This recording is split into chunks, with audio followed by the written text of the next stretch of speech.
Hello all, welcome to Mythologics channel. ఈరోజు మనం పొగరుగల గొర్రెపోతు అనే కథ గురించి మాట్లాడుకుందాం. ఈ కథలో ఒక గొర్రెపోతు తన పొగరుతో ఎలా పాఠం నేర్చుకుందో తెలుసుకుందాం. మరి ఆలస్యం ఎందుకు, కథను ప్రారంభిద్దామా? అయితే కథను ప్రారంభించే ముందు ఒక చిన్న పొడుపు కథ. ఎందరూ ఎక్కినా విరగని మంచం.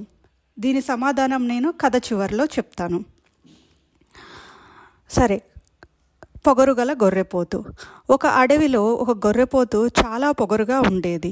తన కొమ్ములతో ఎవరినైనా ఓడించగలనని ధైర్యంగా ఉండేది. ఒకరోజు ఒక నక్క గొర్రెపోతుకు పాఠం చెప్పాలని అనుకుంది. నక్క గొర్రెపోతుకు నీకు తగిన విరోధిని చూపిస్తాను అని చెప్పింది. గొర్రెపోతు ఆసక్తిగా ఆ విరోధి ఎవరు అని అడిగింది. నక్క ఆ కొండను చూడు, దాన్ని ఓడిస్తే నీ బలం తెలిసిపోతుంది అని చెప్పింది. గొర్రెపోతు కొండను కుమ్మింది, కానీ కొమ్ములు విరిగిపోయాయి. గొర్రెపోతు తన పొగరును వదిలి వినయంగా మెలగడం నేర్చుకుంది. నీతి: ఎదుటివారి బలం తెలియకుండా విర్రవీగిపోకూడదు. ఈ కథ మీకు నచ్చిందని ఆశిస్తున్నాము. అయితే నేను ముందుగా ఆడిన పొదుపు కథ.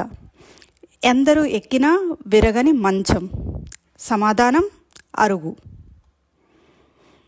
ఇలాంటి మరిన్ని కథల కోసం మా ఛానల్ని సబ్స్క్రైబ్ చేయండి, లైక్ చేయండి మరియు మీ అభిప్రాయాలను కామెంట్స్లో తెలియచేయండి. మళ్ళీ కలుద్దాం.